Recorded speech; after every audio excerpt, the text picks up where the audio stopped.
serah terima jabatan dan pelepasan. Syedaralun, Komandan Korem 011 Lilawangsa, Kolonel Infantri Ali Imran memimpin serah terima jabatan 3 pejabat Dandim di jajaran Korem 011 Lilawangsa.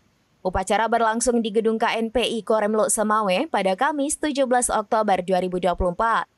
Masing-masing pergantian Dandim dari pejabat lama kepada pejabat baru, yakni Letkol Infantri Abdul Jamal Husin, kepada pejabat baru Dandim 0102 PD, Letkol Infantri Andi Irsan yang sebelumnya menjabat dan Yonif 711 RKS Brigif 22 OM Kodam 13 Merdeka.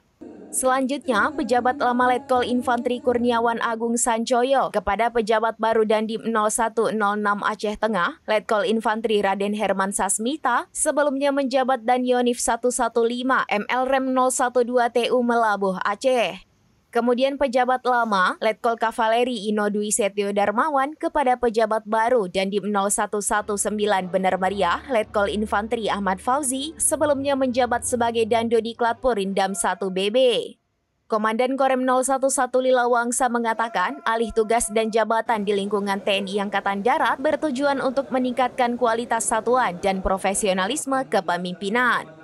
Menurutnya, amanah yang dipercayakan oleh pimpinan Angkatan Darat merupakan salah satu bentuk apresiasi kepada pejabat lama atas dedikasi dan kontribusinya selama menjabat dan langkah upaya memajukan satuan.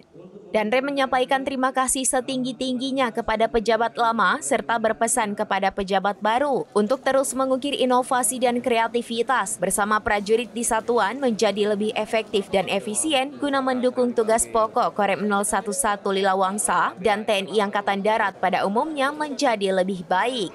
Sepekan terakhir bencana alam banjir dan tanah longsor terjadi di sejumlah wilayah Korem 011 Lilawangsa dan Danrem berharap agar para prajurit jajarannya untuk meningkatkan peran TNI dalam membantu kesulitan yang dialami masyarakat. Sekarang menghadirkan lokal menjadi Indonesia.